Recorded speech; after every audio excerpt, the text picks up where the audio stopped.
Hi everyone, welcome back to Goodnight Stories. My name is Lyra, and I will be your guide into whatever book we decide to read tonight. From young readers to young adult novels, my hope is to give you a comfortable space to listen to a story. So, sit back, relax, grab a cup of tea.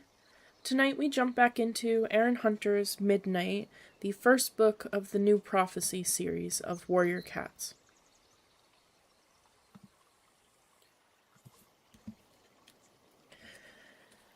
Chapter 20. Purdy led the forest cats along the edge of the wood. It was the day after their narrow escape from the dog, and Brambleclaw was still struggling with doubts about his decision to follow the old cat. He knew that Crowpaw and Tawnypaw were unhappy about it, too.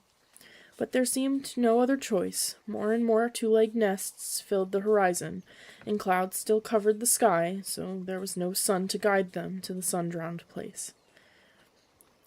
Is there any chance of more food? He asked Purdy, as they left the trees behind and began to cross a grassy space dotted with clumps of brightly colored flowers.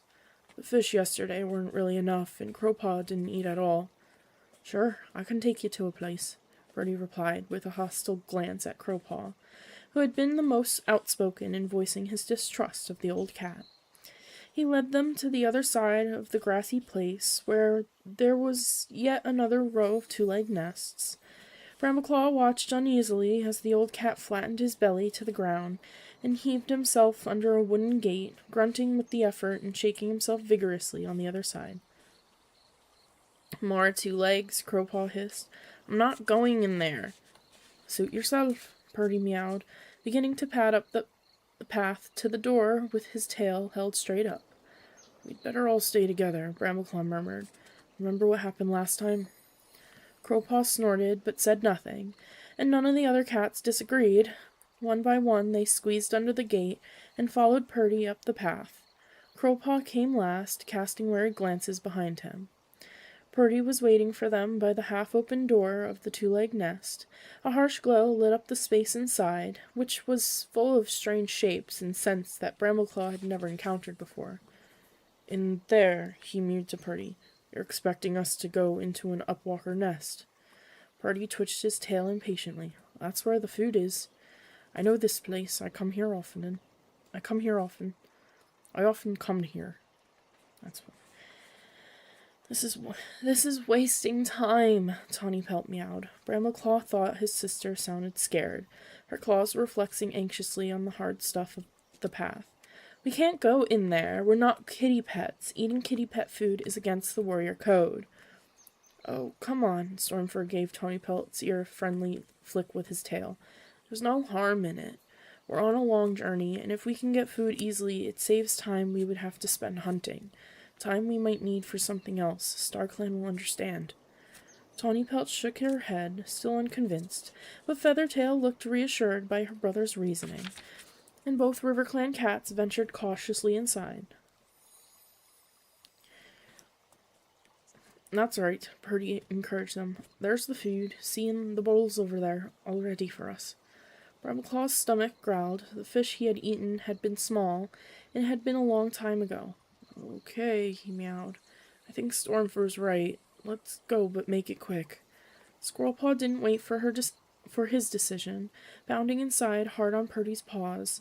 Brambleclaw followed her, but Crowpaw and Tawnypelt stayed outside. We'll keep watch, Tawnypelt called after him.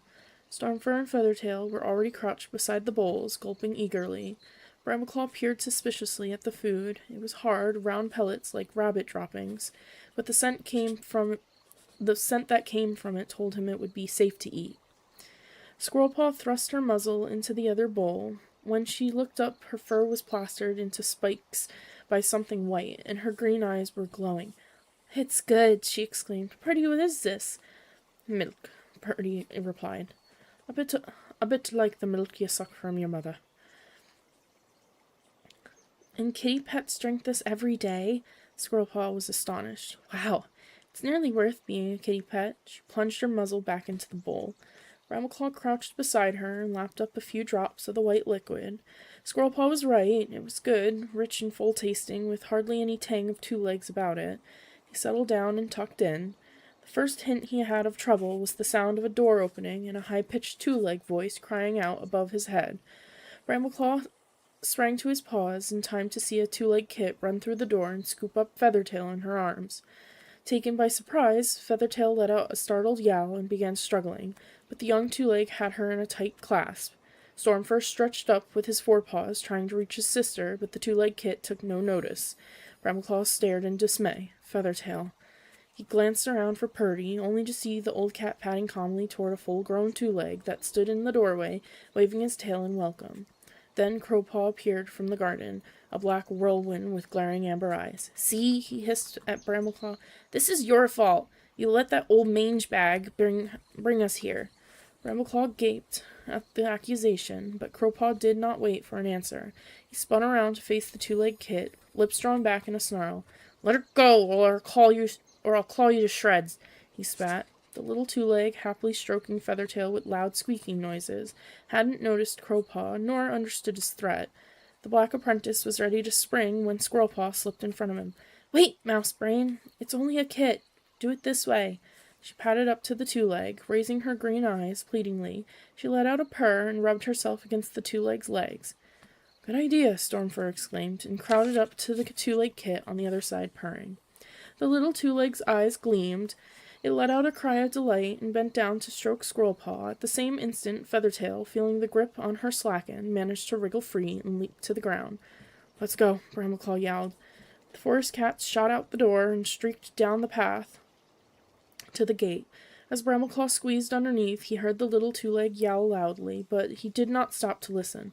"This way," he shouted, heading for a clump of shrubs. As he dived under the low-hanging, glossy-leaved bush, he realized to his relief that all his companions were with him. A moment later, with a lot of puffing and blowing and scrabbling, Purdy joined them. "Get out of here!" Crowpaw spat at the old Tom. "It was you who took us in there to be caught by two legs." With a pointed glance at Brambleclaw, he added, "If you had listened to me, it wouldn't have happened." Purdy twitched an ear and showed no signs of leaving. "I don't know what you're worried about. They're decent upwalkers. They wouldn't hurt a cat none." "Just keep her prisoner," Tawny Pelt growled. "That two-legged kit obviously wanted to turn Feathertail into a kitty pet."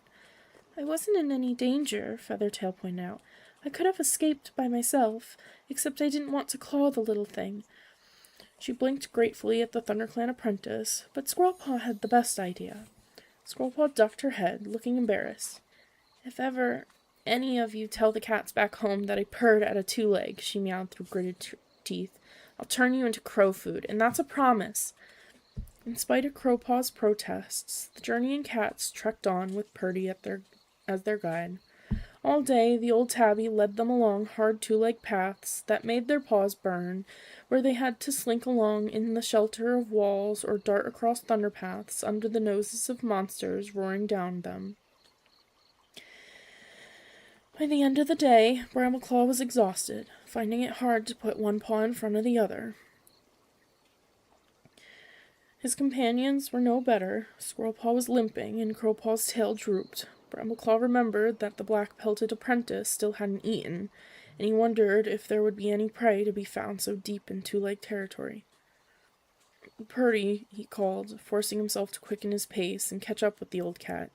"Is there anywhere safe we can spend the night? Anywhere we can find food? Not kitty pet food," he added. "We just need somewhere to hunt."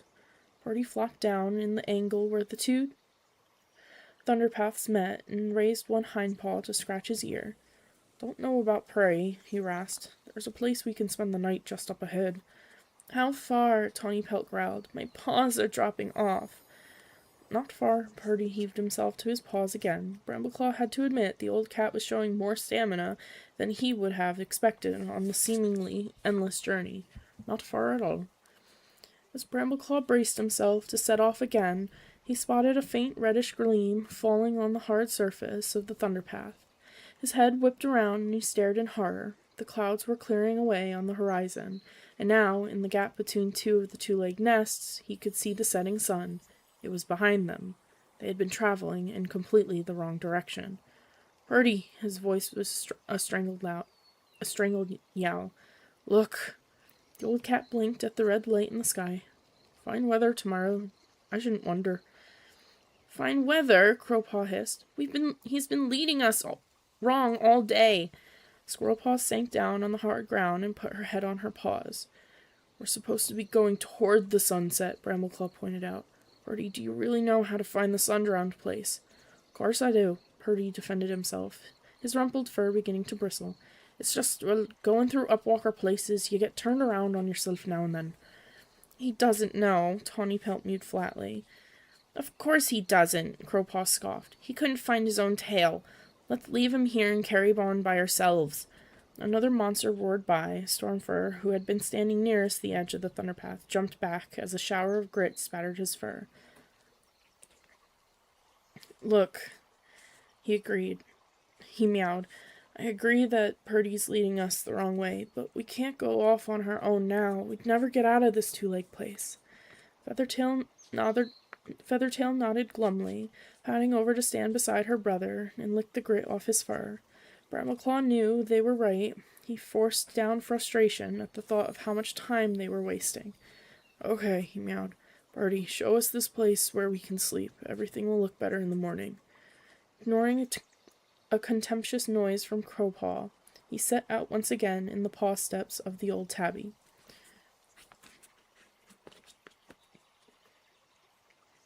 By the time they reached Purdy's sleeping place, the sky was almost completely dark, but their path was lit up with the harsh glare from two-leg lights like small dirty suns. The old tabby led them to a stretch of shrubs and grass, surrounded by a spiky fence with gaps between the posts where a cat could easily slip through. There was shelter, water in shallow puddles, and even the scent of prey. "There," Purdy meowed, twitching his whiskers with satisfaction. "This isn't so bad, is it?"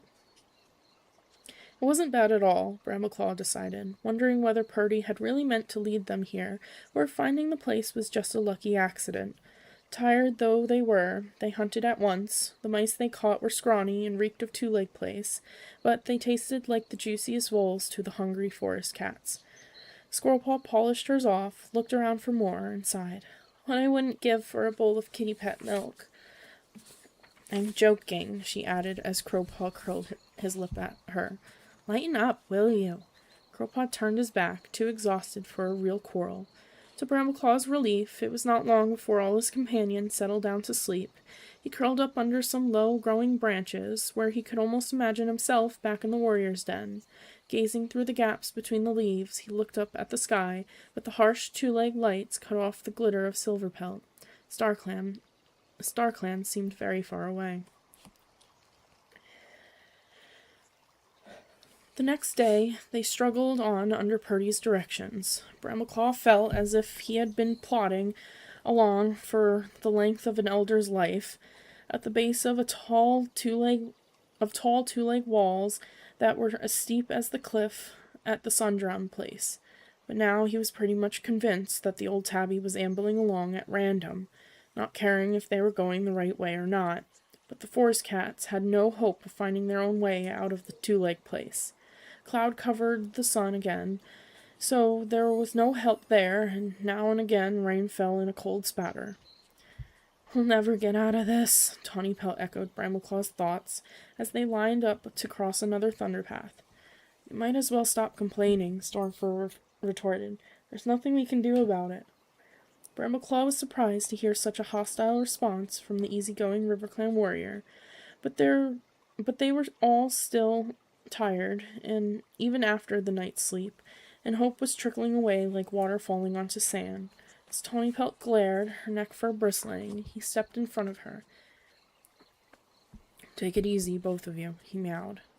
He broke off when Stormfur whipped around and pelted across the thunderpath, almost straight under the paws of an approaching monster. Feathertail let out a distressed mew and sprang after him. Don't take stupid risks," Brambleclaw yelled after them. The RiverClan warriors ignored him. Shrugging, Brambleclaw turned to Squirrelpaw, who was crouching beside him at the edge of the thunderpath, watching for her chance to cross. "I'll tell you when it's safe to go," he told her. "I can do it," Squirrelpaw spat. "Stop trying to sound like my father." She leapt out onto the hard surface of the thunder path. Fortunately, no monsters were in sight. Brambleclaw raced behind her, catching up as she reached the other side. He bent over her so they stood nose to nose, and his words came out in a hiss of fury. "If you ever do something so stupid again, you'll wish I was your father. I'll be tougher with you than he ever was." "I wish you were my father now," she retorted. "Firestar would know which way to go." There was nothing Brambleclaw could say to that. She was right. The heroic ThunderClan leader would never have made such a mess of this journey. Why had StarClan chosen him? He turned to the old tabby, who was strolling across the thunder path, as if he had all the time in the world. "Purdy, how much farther is it to the edge of this two-leg place?" "Oh, not far at all." Purdy let out an amused purr. "You young'uns are too impatient." A faint growl came from Crowpaw's throat, and he took a step toward their guide. "At least age hasn't cracked our wits," he snapped. "Get a move on." Purdy blinked at him. All in good time. He stood still, scenting the air, and then turned decisively along the thunder path. "This way." "He hasn't got the faintest idea," Crowpaw snarled, but he still followed. As with all the other forest cats, it was no longer a question of faith or courage. They just didn't have any choice. The day seemed to drag on forever, and when the light began to fade again, they were limping painfully beside a tall two-leg fence. Brambleclaw thought the skin on his pads must have been worn off with so much walking on stone. He longed for the soothing coolness of growing things under his paws. He opened his mouth to ask Purdy to find them another place to stop, only to realize that he could taste a sharp, unfamiliar smell on the air. He paused, trying to identify it. At the same moment, Tawny Pelt came hurrying up to him. "Brambleclaw, have you noticed that smell? It's like the carrion place on the edge of ShadowClan territory. You'd better watch out. There will be rats." Brambleclaw nodded. Now that his sister had reminded him, he could clearly detect the scent of rat among the other foul reeks of two-leg rubbish. Glancing back the way he had come, he saw that the rest of his companions were spread out behind, worn out by fear and uncertainty that the hard slog of their journey. "Hurry up," he called. "Keep together." A dry tittering sound interrupted him. Whirling around, he saw 3 huge rats squeezing under the fence to stand in his path. Their naked tails curled high over their backs. Their eyes glinted in their evil, wedge-shaped faces, and he could just make out the gleam of their sharp front teeth. In a heartbeat, the leading rat sprang at him. Brambleclaw leapt back and felt its teeth snap a hairbreadth from his leg. He swung a paw and raked his claws down the side of the rat's head. It fell back, squealing, but at once another one took its place. More appeared from the other side of the fence, streaming onto the path like a vicious, squealing river. Brambleclaw caught a glimpse of Tawny Pelt, snarling fiercely as a rat sank its teeth into her shoulder. Then 2 more of them struck him, and he went down under the writhing mass of bodies. At first he could hardly get his breath. The disgusting stink of the rats filled his nostrils, choking him. He kicked out with his hind paws and felt his claws sink into fur and flesh. A rat squealed, and the weight on him vanished, letting him scramble to his paws, again to slash at another of the vile creatures as its teeth met in his ear. Just beside him, Squirrelpaw was writhing underneath a rat almost as big as she was. Before Brambleclaw could make a move to help her, she threw it off and hurled herself at it, ears flattened and jaws parted in a furious yowl. The rat fled. Squirrelpaw let it go and turned to aim her claws at another that was clinging onto Feathertail's back, sending streams of bright red blood running from its sharp claws. Brambleclaw threw himself back into the battle beside Crowpaw, who was being dragged along the ground with his teeth embedded in a rat's leg. Brambleclaw dispatched the rat with a single blow of his paw and spun to meet the next attacker.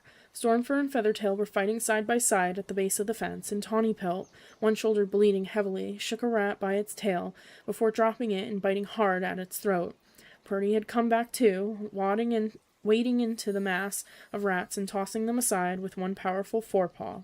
As quickly as it had begun, the fight was over. The surviving rats retreated through the hole in the fence. Crowpaw aimed a blow at the last of them as its tail vanished. Bramaclaw was left gasping for breath, feeling a sharp sting in his tail and one hind leg, as he gazed at the remaining rats strewn across the ground, some of them still feebly twitching. Fresh kill, he thought dully, but he could not summon the energy to gather the bodies together or to eat. The rest of his companions huddled around him, gazing at each other with huge eyes, all their quarrels forgotten in their shared fear. "Purdy," Bramaclaw mewed exhaustedly, "we've got to rest. What about over there?" He pointed with his tail to a gap in the wall on the other side of the thunder path from the carrion place where the rats were. Beyond, everything was dark. He could pick up the scent of 2 legs, but it was stale. Purdy blinked. "Sure, that'll do." This time it was Bramaclaw who led the way across the thunder path. Every cat was so worn out that if a monster had appeared it could have flattened them all, but StarClan watched over them, and everything was quiet. Crowpaw, Stormfur, and Feathertail dragged rats across with them, while Squirrelpaw lent her shoulder to help support Tawnypelt, who was limping badly and left a trail of blood drops behind her. Through the gap in the wall there was a dark enclosed area behind a dead-looking 2-legged nest. Rough stones were stuck out of the ground. Puddles of greasy water had gathered among them. Crowpaw bent his head to drink and grunted in disgust, but did not have the strength to complain out loud. There was nothing to use as bedding. The cats huddled together in one corner, except for Squirrelpaw, who went nosing round the wall and came back with cobwebs plastered over one paw, which she pressed onto Tawnypelt's wound. "I wish I could remember that herb Leafpaw uses for rat bites," she meowed. "No herbs here anyway," Tawnypelt murmured, wincing. "Thanks, Squirrelpaw, that really helps."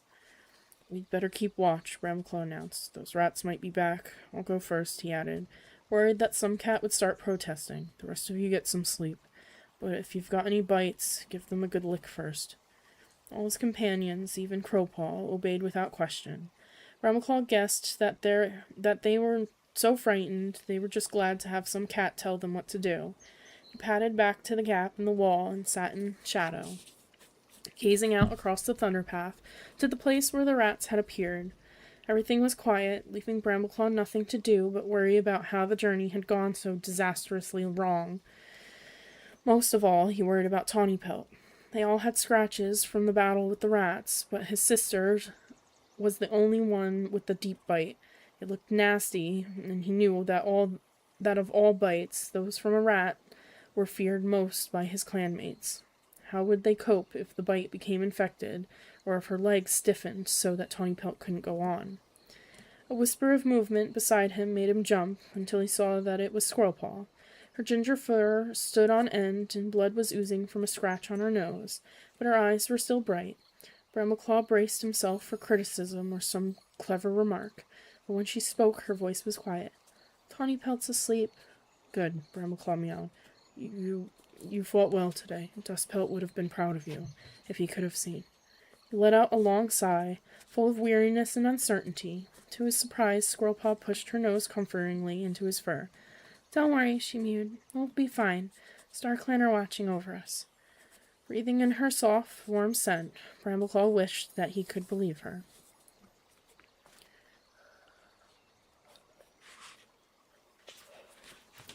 Chapter 21. Leafpaw jumped up from her nest in the ferns outside Cinderpelt's den. The sun was just rising, its rays glittering on drops of water that trembled on each fern, frond, and blade of grass. There was a chill in the air, reminding Leafpaw that Leaffall would give way to Leafbear before many moons. At first she was not sure what had woken her. There was no sound except for the gentle sigh of wind in the tree-tops and the distant murmur of the warriors rousing in the main clearing. Cinderpelt had not called her yet Leafpaw's fur prickled with the certainty that there was something she had to do. Almost on their own accord, her paws took her to the mouth of Cinderpelt's den. Peering into the cleft in the rock, she meowed softly. "Cinderpelt, are you awake?"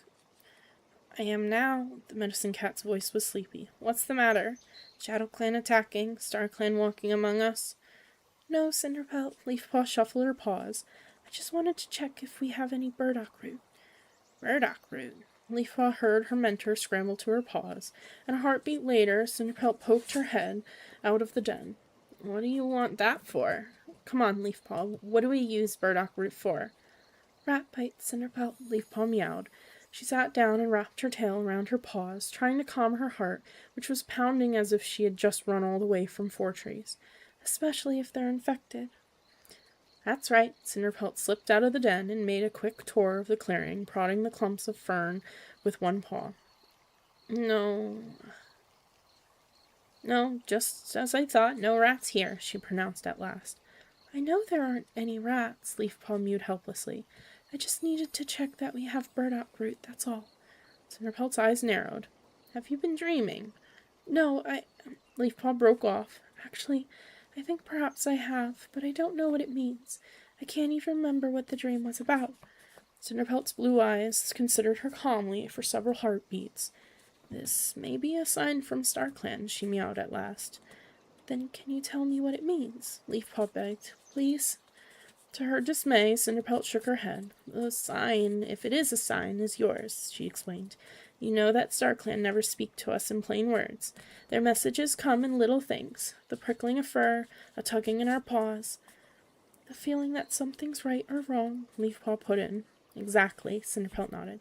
Part of being a medicine cat is learning to read those messages by instinct. And we both know how hard it can be to make a leap of faith. That's what you have to do now. I'm not sure I know how, Leafpaw confessed, scraping the ground with one forepaw. Suppose I get the meaning wrong? Do you think I'm never wrong? Cinderpelt's gaze suddenly grew intense. You must trust your own judgment. Believe me, Leafpaw, one day you will make a wonderful medicine cat, perhaps even as good as Spotted Leaf. Leafpaw's eyes flew open. She had heard many stories of the gifted young medicine cat who had been killed not long after Firestar had joined ThunderClan. She had never in her wildest dreams thought that she might be compared with her. Cinderpelt, you can't mean that. Of course I mean it, Cinderpelt mewed dryly. I don't talk for pleasure of hearing my own voice. As for burdock, you'll find it growing on the edge of the training hollow. Why don't you go and dig up a few roots, so we'll have plenty just in case. As Leafpaw trotted out of the camp, she tried to remember what she had dreamed about, but nothing came into her mind except for a picture of dark two-legged nests and harsh light shining on a thunder path. She wondered if the dream had really been a sign from StarClan. Instead, she had a sense that Squirrelpaw was trying to tell her something, though the strength of their link had dwindled with distance. Leafpaw had not seen her sister and the other journeying cats in her dreams, but somehow she became convinced that Squirrelpaw had been bitten by a rat. If only I'd gone with her, she thought hopelessly. They need a medicine cat. Oh, Squirrelpaw, where are you? In the sandy hollow, Mousefur and Thornclaw were training their apprentices. Leafpaw paused for a few moments to watch, but somehow she could not summon up much interest. She felt as if the sunlight was draining all her energy away, so that she could hardly manage to put one paw in front of the other. The tall stems of the burdock were easy to find. Leafpaw burrowed under the dark, sharp-scented leaves to dig up the roots. When she had scraped off most of the clinging earth, she carried them back to Cinderpelt's den and laid them in a neat pile beside the other herbs. Tonight was the gathering, she remembered. When Cinderpelt had first told her she would be going, she had been excited, especially at the thought of seeing Mothwing again. Now she did not feel she had enough strength for the journey to Four Trees. She would have given up every gathering from now until she went to join StarClan, if only she could have been sure that her sister was safe. By the time the ThunderClan cats reached the gathering, Leafpaw felt better. She had snatched a brief nap after sun-high, her nose filled with the scent of burdock clinging to her fur, and woken with energy in her paws again.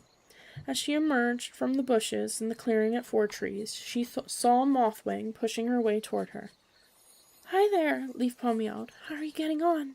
Mothwing paused. Fine, I think, but there's so much to learn. And there are times I don't feel any closer to StarClan than before I went to Mother Mouth. Leafpaw let out a wry meow. We all feel that. I think every medicine cat in the forest has felt it at some time. Mothwing's huge amber eyes were confused. But I thought I'd be wise now that I'm a medicine cat. I thought I'd walk closely with StarClan and always know the answer to everything. She looked so dejected that Leafpaw leaned over and gave her ear a comforting lick. Lick. One day, perhaps you will. We walk closer to StarClan every day.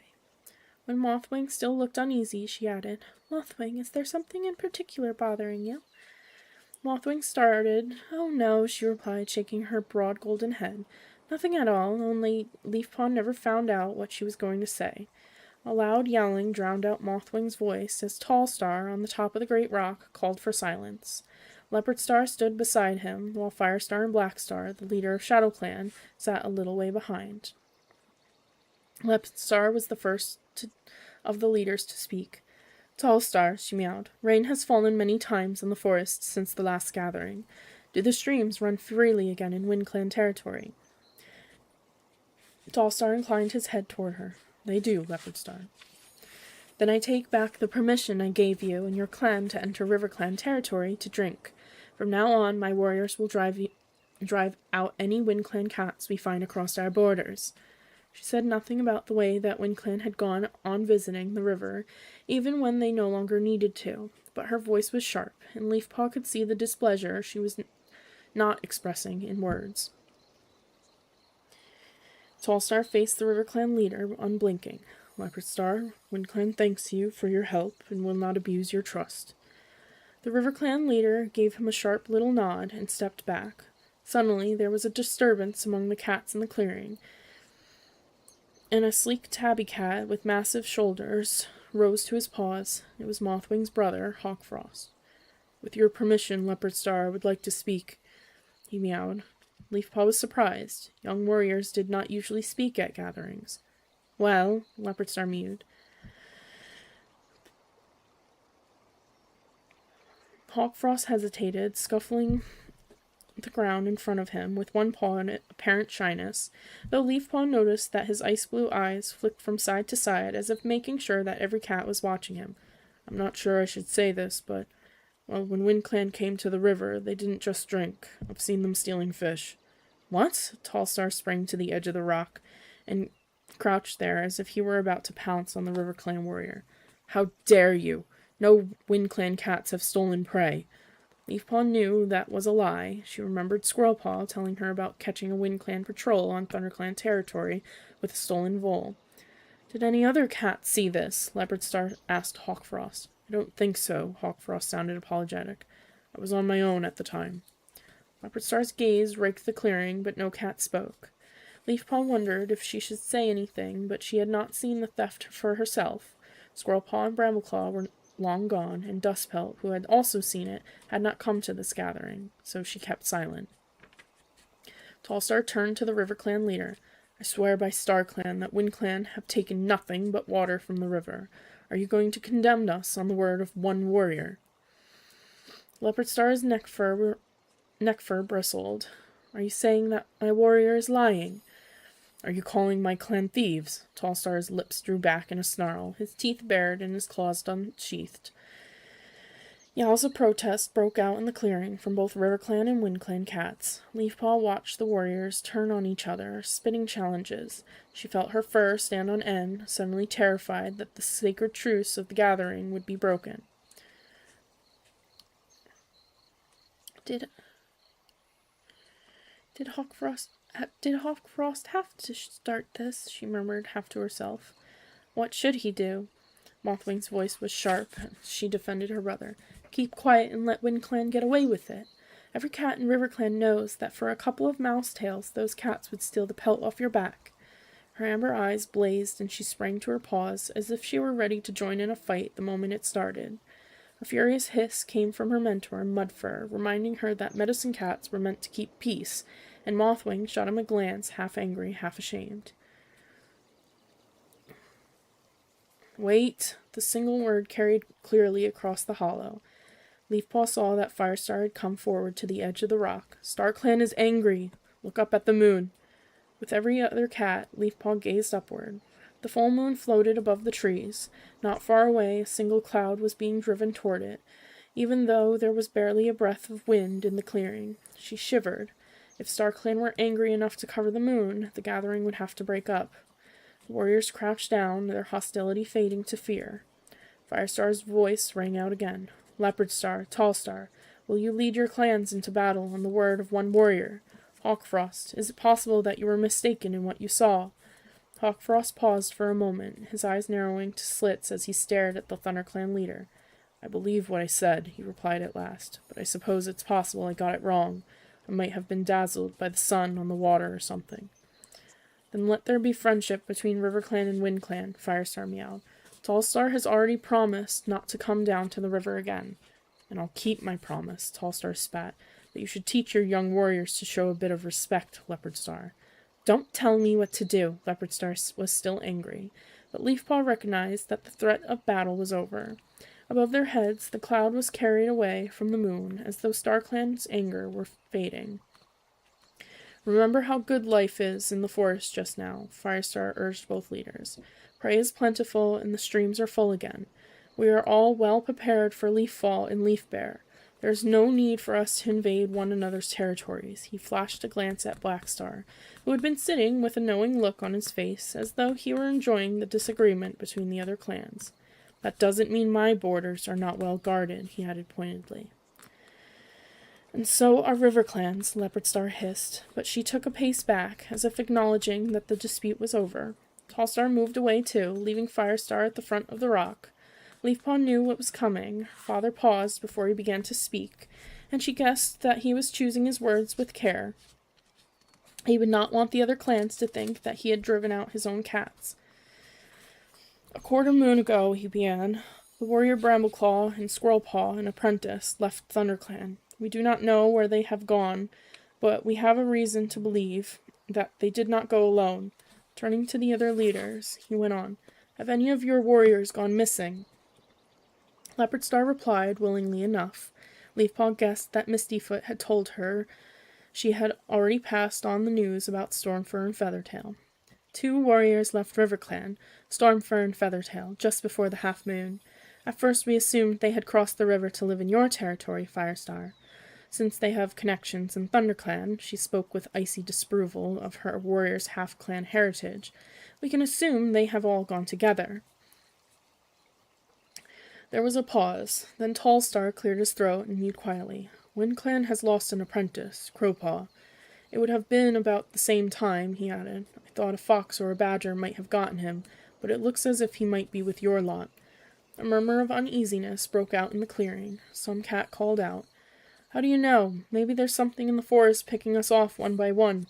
The murmur grew louder, and a cat on the edge of the throng let out a wail of terror. Leafpaw could see cats exchanging fearful glances or springing to their paws as if they were ready to flee from the clearing. What about the dogs? Another voice yelled. Maybe the dogs have come back?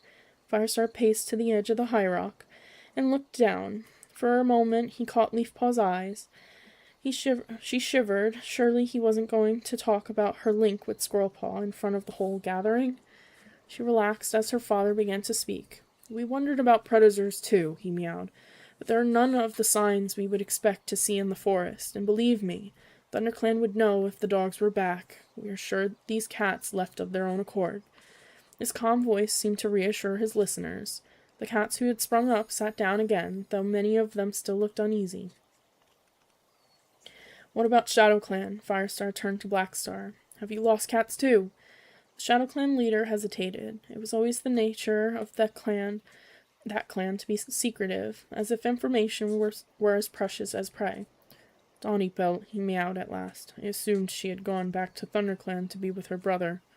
Murmurs filled the clearing, as the cats tried to make sense of what they had just learned. That's at least one cat from every clan, Mothwing exclaimed. What does it mean? Sounding frustrated, she added, Why hasn't StarClan shown this to me? Leafpaw longed to tell her friend what Squirrelpaw and Brambleclaw had told her before they left. She wondered if Cinderpelt would mention the omen she saw in the burning bracken, that fire and tiger would join together, somehow connected to trouble for the whole forest. But when she spotted the medicine cat crouched beside Little Cloud at the base of the high rock, her head was lowered, and she did not speak. What do you suggest we do, Firestar? Tallstar asked. There's not much we can do, Leopardstar interrupted before Firestar could reply. They're gone. They could be anywhere. Tallstar looked troubled. I don't understand why they had to go all together like that, but they must have had some idea in their heads. I'd swear Crowpaw was loyal to his clan. Firestar nodded. They are all loyal cats. Leafpaw knew he must be thinking of his quarrels with Brambleclaw and Squirrelpaw before they left, and his worries about the prophecy. There must be something we can do, Tallstar asserted. We can't just pretend they never existed. Your concern honors you, Tallstar, Firestar meowed. But I agree with Leopardstar. There's nothing we can do. They are all in the paws of StarClan, and may StarClan grant that one day, soon, they will come back safely. Blackstar, who had made no suggestion so far, added derisively, Hope is easy, but it catches no prey. If you ask me, we've seen the last of them. From somewhere behind Leafpaw, some cat muttered, He's right, it's dangerous out there. Leafpaw felt as though a huge talon were squeezing her heart. Her fears for Squirrelpaw flooded over her again, and she remembered her dream about the rat bites. Squirrelpaw, she murmured to herself, there must be something I can do to help you. She found it hard to listen as Blackstar reported more two-leg activity around the Thunderpath, even harder when it seemed that the new monsters were all gathered around a boggy piece of ground where the cats never went. What does it matter? She thought distractedly. Who cares what two legs do? When the meeting was brought to a close, she said goodbye to Mothwing and hurried to find Cinderpelt. An idea had come to her. She was eager to get back to camp and try it out. On the way back to the ThunderClan camp, she made herself keep to Cinderpelt's slower pace until the two medicine cats were walking alone behind the others. Cats of all four clans have disappeared, have they? Cinderpelt mused. She paused briefly to gaze up at the full moon now sinking below the trees. Leafpaw, you're worried about Squirrelpaw, aren't you? Do you know anything about where she is now? The direct question startled Leafpaw, and for a couple of heartbeats she did not know how to reply. Come on, Leafpaw, Cinderpelt narrowed her eyes. Don't try to tell me you know nothing. Leafpaw stopped and faced her mentor, grateful for the chance to tell the truth. I know that she's alive, and that she's with the other cats who have left, but I don't know where they are or what they're doing. They're very far away, I think farther than any of the forest cats have ever gone before. Cinderpelt nodded. Leafpaw wondered if StarClan had told her anything about the journey, but if they had, the medicine cat said nothing. You might tell your father that, she meowed. It will help reassure him. Yes, I will. They reached the ravine at last. Leafpaw's paws felt weary as she followed her mentor down the gorse tunnel and into the camp. Cinderpelt, she meowed, will it do me any harm to eat some of the burdock root? It might give you a bellyache if you eat too much, Cinderpelt replied. Why? Just an idea I had. If I can tell what Squirrelpaw is thinking, she added to herself, maybe she can pick up something for me. She almost felt that she was stupid to hope she could reach her sister across such a great distance, but she knew she had to try. Warmth glimmered in Cinderpelt's eyes, and she did not press her apprentice to say more. Before she went to her nest in the ferns, Leafpaw bit hard into one of the burdock roots stored in the den, and settled down to sleep with the bitter mouthful in her jaws. Burdock root, she whispered. Squirrelpaw, can you hear me? Burdock root for rat bites.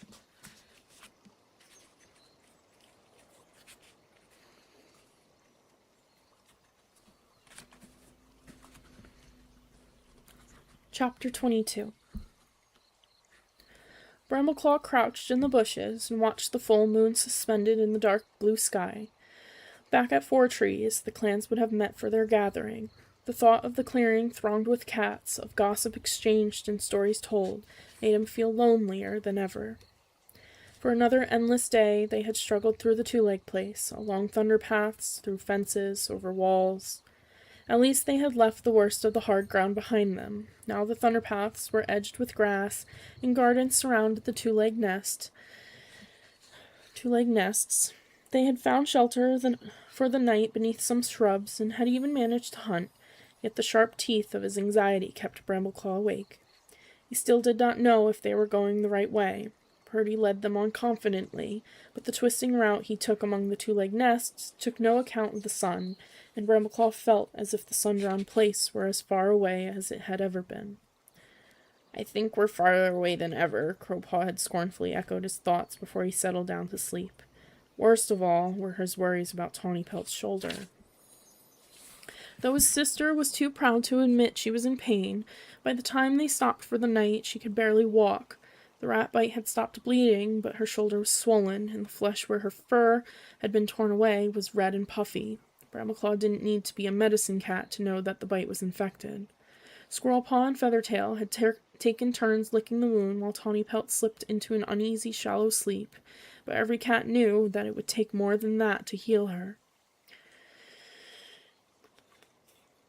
Bramaclaw jumped up at a scrabbling sound close by in the bushes, then relaxed when Stormfur appeared and crouched down beside him. "I'll watch for a bit if you like," the warrior meowed. "Thanks." Bramaclaw arched his back and drove his claws into the ground in a stretch. "I'm not sure I can sleep, though." "Try," Stormfur advised.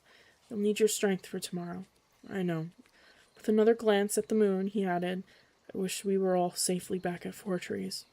To his surprise, Stormfur blinked at him sympathetically. "You will be soon, don't worry. StarClan are with us here just as much as if we were at the gathering with the rest of our clans." Bramaclaw let out a sigh. Somehow tangled as they were in Two Lake Place, it was hard to imagine the starry warriors weaving among them. With a last look at the moon, he curled up and closed his eyes, and at last managed to sink into sleep.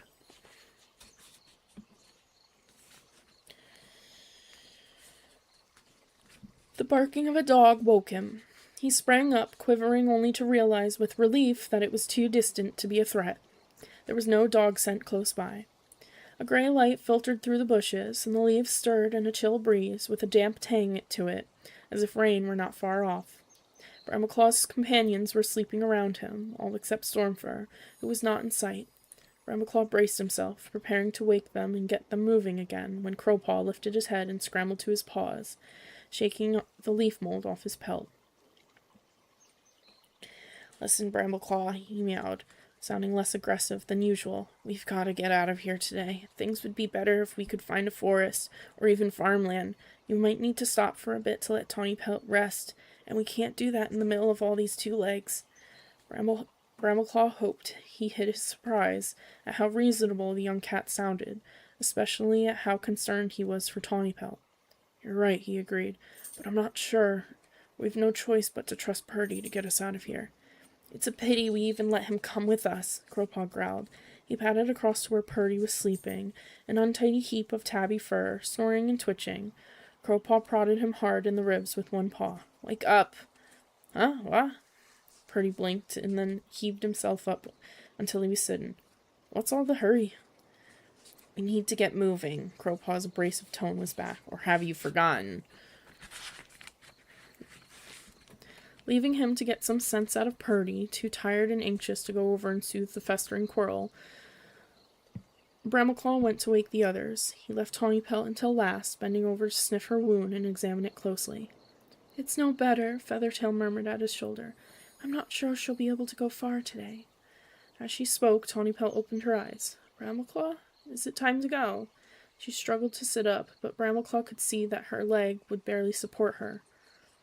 "Lie still for a bit," Feathertail told her. "Let me give that bite another lick." She crouched down, and her tongue rasped in a comforting rhythm over the swollen flesh. Tawny Pelt let her head drop onto her paws again. As Bramaclaw watched, Stormfur reappeared with a mouse in his jaws, which he dropped close to Tawny Pelt's muzzle. There you are," he mewed. "Fresh kill." Tawny Pelt blinked up at him. "Oh, Stormfur, thank you, but I should catch my own." Bramaclaw's belly clenched with pity. No cat had ever looked less able to hunt. Stormfur just touched her ear with his nose. "You eat that one," he murmured. "You need to keep up your strength. I can catch more later." With a little nod of gratitude, Tawny Pelt began to eat. Ignoring the argument that was developing between Purdy and Crowpaw, Bramaclaw went to see what Squirrelpaw was doing.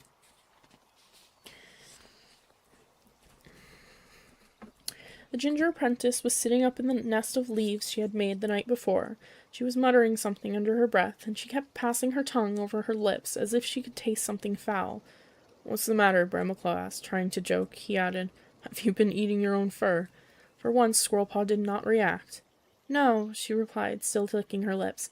"It's just this funny taste. I keep thinking I should remember what it is." "Not salt, I hope," Bramaclaw suggested lightly. He had never thought he would miss Squirrelpaw's smart remarks, but this seriousness made him anxious. "No, something else. Just let me think about it, and I'll remember in a bit. Something tells me it might be important."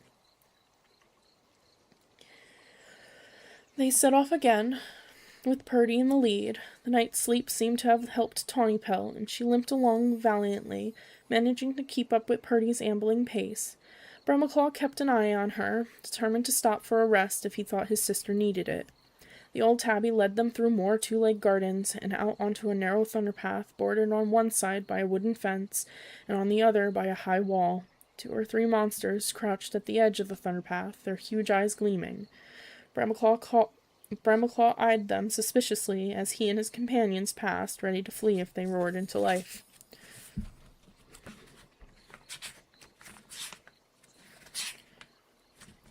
The thunderpath bent sharply to one side. Purdy rounded the corner, and Brumaclaw saw Feathertail halt and stare disbelievingly in front of her. "No," she spat with uncharacteristic fury. "That's too much. We can't go that way, you furball." As if in an answer, a dog started barking on the other side of the wall. Brumaclaw glanced around in alarm, but he could see no way for the dog to reach them. Anxiously, he bounded forward, and when he reached Feathertail, he saw what had upset her. A few fox lengths in front of them, the thunderpath ended abruptly in a high wall, blocking the path ahead with the same dull red stone that surrounded them for days. They couldn't go any further that way. Every muscle in Brumaclaw's body shrieked in protest at the thought of having to retrace their steps.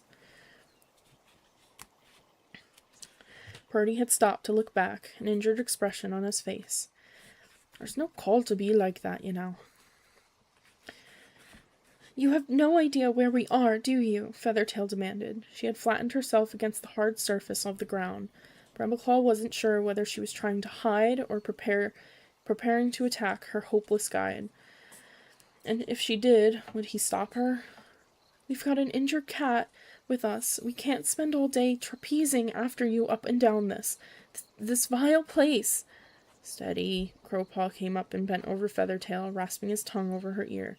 "Just ignore the old fool. We'll make a plan to get out of here by ourselves." Feathertail bared her teeth at him. "How can we? We don't know where we are." Behind the wall, the dog was going crazy, letting out a flurry of high-pitched barks. Brumaclaw tensed, ready to run if it found a way out of the garden. Behind him, Stormfur bounded around the corner, checked his pace as he realized the dog was no immediate danger, and went over to his sister. A moment later, Squirrelpaw arrived with Tawny Pelt. "What's going on?" asked the ThunderClan apprentice. "Where's Purdy?" Brumaclaw realized that the old cat had vanished. He wasn't sure whether to feel relieved or angry. "Good riddance," growled Crowpaw. The words had hardly left his mouth when Purdy's head reappeared, poking through a gap beside the wall that Brumaclaw had not noticed until now. "Well," the old cat meowed, "you coming or not?"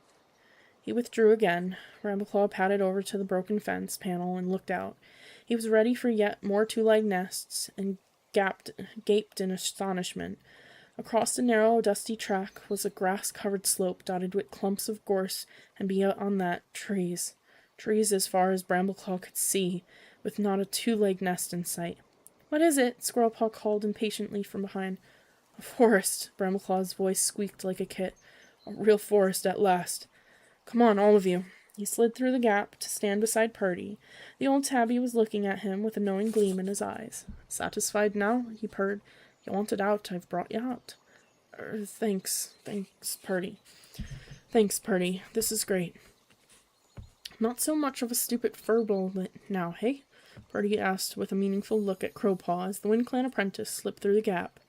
Brumaclaw and Crowpaw exchanged a glance. Brumaclaw suspected that Purdy had been as surprised as the rest of them to find the way out of Two-Leg Place, but the old cat would never admit it. Anyway, it didn't matter now. Two-Leg Place was behind them, and they could start looking for the sun-drowned place again. They crossed the track and began to climb the slope. Brumaclaw reveled in the feel of fresh grass on his pads, and the forest scents wafting toward him on the faint breeze. When they stood underneath the trees, it was almost like coming home. "This is more like it," Stormfur meowed, gazing around at the clumps of bracken and the long, cool grass. "I vote we stay here for the rest of today and tonight. Tawny Pelt can get a good sleep, and the rest of us can hunt." Brumaclaw bit back a protest. His compulsion to make for the sun-drowned place was growing stronger as time slipped away, but he knew they would make better progress if they stopped to recover their strength. The other cats murmured agreement except for Tawny Pelt. "You don't have to stop for me."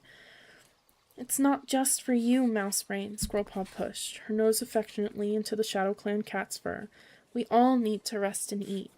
Slowly the cats began to move deeper into the wood, clustered together and alert for danger as they looked for a good place to rest. Brambleclaw stopped every few paces to taste the air, but he could not scent fox or badger or other cats, nothing that was likely to give them trouble. But the air was full of prey scent. His mouth began to water at the thought of sinking his teeth into a plump mouse, or better still, a rabbit. Before long they came to a spot where the ground fell away toward a thin trickle of water beneath dense hawthorn bushes. "Couldn't be better," Crowpaw meowed. "There's water and shelter, and if there are predators about, they won't find it easy to sneak up on us."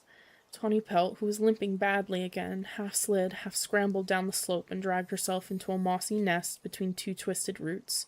Her green eyes were clouded with pain and exhaustion. Feathertail settled down beside her and began to lick her wound again. Purdy flopped down on her other side and immediately curled up and went to sleep. "Right. You three stay there," Crowpaw mewed, "and the rest of us will hunt." Brambleclaw opened his mouth to challenge him for ordering everyone else around, then decided it wasn't worth it. Besides, it made a nice change not to be expected to make all the decisions for once. Instead, he padded over to Squirrelpaw. "Fancy hunting with me?" he asked. Squirrelpaw just nodded, as if half her mind were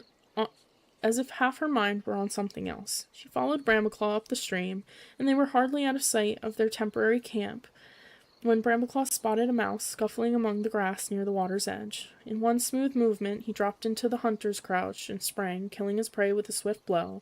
Turning to show Squirrelpaw, he saw her standing with her head lifted and her jaws parted to drink in the forest scents. "Squirrelpaw, you okay?" The apprentice jumped. "What? Oh, yes, fine, thanks. There's something I can't quite—" Her voice trailed off, and she licked her lips again. Guessing that he wouldn't get any more sense out of her, Brambleclaw scraped earth over his fresh kill to keep it safe until he came to collect it, and padded farther into the woods. The whole place was rich in prey, and they hardly seemed to know what a predator was. It was one of the easiest hunts he had ever known. Squirrelpaw helped, but it was clear her mind wasn't on the task. Usually she was a skillful hunter, but today she let a blackbird escape by hesitating too long, and completely missed a squirrel that was nibbling a nut barely a fox length away. Then, as Brambleclaw was stealthily creeping up on a rabbit, she cried out, "That's it, over there!" At once the rabbit shot upright in the grass, and a heartbeat later all Brambleclaw could see of it was its white tail bobbing up and down as it fled. "Hey!" he exclaimed indignantly. What did you do that for?" Squirrelpaw wasn't listening. She had darted down toward the waterside, where clumps of tall plants with dark green leaves were growing. As Brambleclaw stared, mystified, she began to scrape vigorously at the base of the stems. "Squirrelpaw, what are you doing?" he asked. The apprentice paused long enough to give him a glance from green eyes that glowed with triumph. "Burdock," she panted, attacking the stems again. "It's what Tawny Pelt needs for her rat bites. Help me dig up the roots." "How do you know?" Brambleclaw asked as he began to dig. "You know that taste I told you about? I've been trying to think of it all morning. Leafpaw must have mentioned it when she was saying goodbye to us." Brambleclaw paused and looked at her. Leafpaw had certainly told them about several herbs that she thought they might need, but he couldn't remember burdock root being one of them. Then he shrugged and dug harder. There was no other way that Squirrelpaw could have found out about it. Once they had dug up 3 or 4 of the roots, Squirrelpaw pushed them into the water to wash off the earth, and then gripped them in her teeth to carry them back to the camp. Brambleclaw followed more slowly, collecting as much of the prey as he could carry. When he reached their resting place again, he found that Squirrelpaw was already chewing up some of the root and was gently pressing the pulp onto Tawny Pelt's injured shoulder. The ShadowClan warrior lay still, watching, but as the juice from the root seeped into her wound, she relaxed and let out a long sigh. "That's better," she meowed. "It's going numb. I can't feel the pain anymore." "That's brilliant," Brambleclaw meowed. "I think you must be a secret medicine cat," Tawny Pelt said to Squirrelpaw, settling herself more comfortably into the moss. Perhaps you're carrying a bit of your sister's spirit." Blinking drowsily, she sank back into sleep. Squirrelpaw was watching Tawny Pelt with shining eyes, and Brambleclaw felt his fur prickle. Had Leafpaw really mentioned the burdock root back in the forest, or was there something more mysterious going on between her and her sister? He went back into the wood to collect the rest of the prey. By the time he returned, Stormfur and Crowpaw had also brought back a good catch. For the first time in many days, they were able to eat as much as they wanted. Purdy woke up and gulped down the fresh kill enthusiastically, as if he found it much tastier than the kitty pet food he was used to. They all slept well.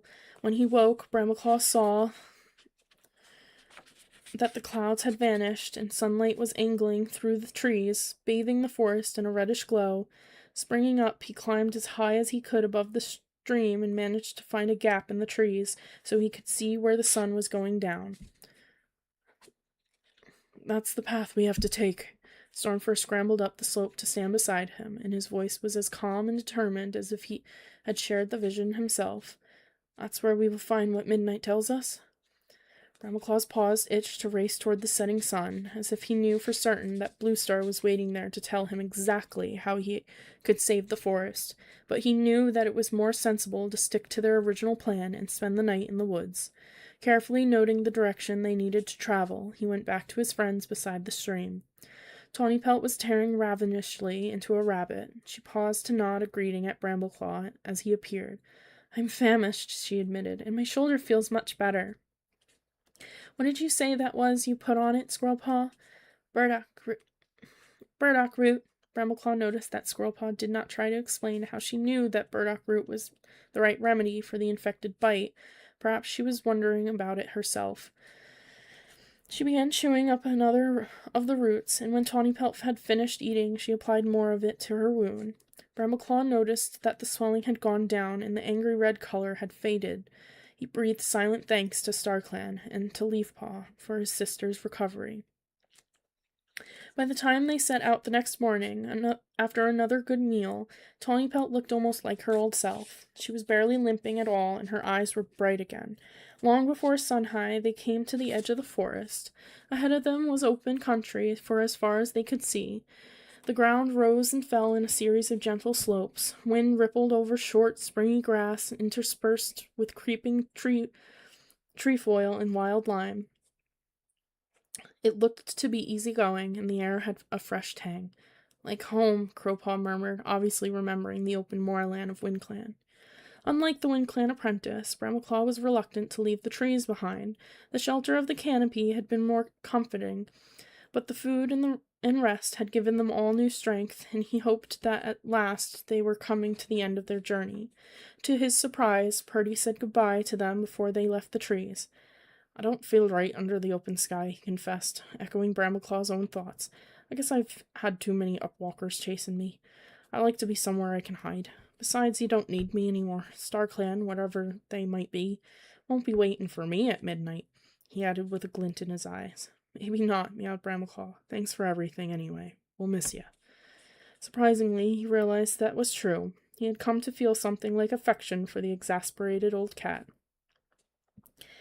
"If you're ever in our forest, you'll be welcome to visit ThunderClan." As he finished speaking, he couldn't help hearing Crowpaw mew under his breath to Tawny Pelt. "Your brother might miss him, but I won't." Brambleclaw curled his lip in warning at the WindClan cat, but Purdy hadn't caught the apprentice's muttered words.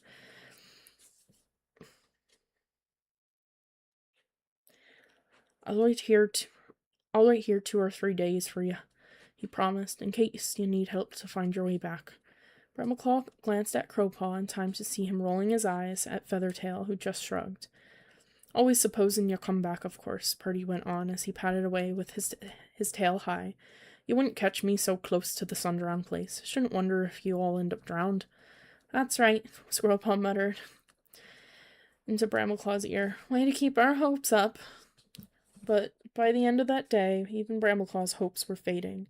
The heat of the sun had drained his energy, and with no water on these rolling uplands, his mouth felt like the floor of the sandy training hollow.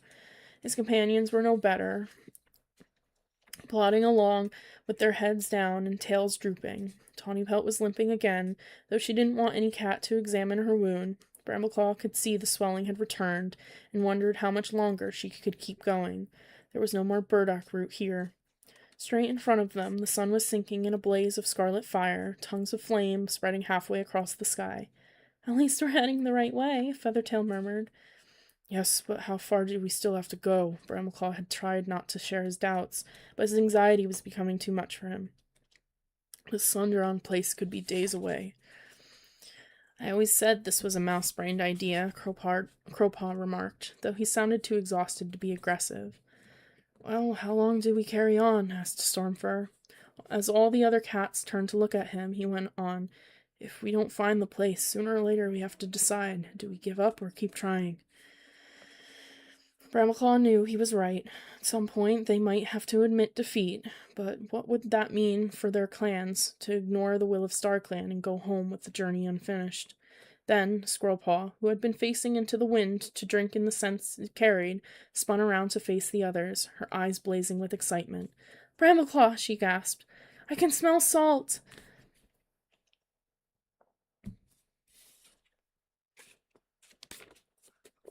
And that's where it will end.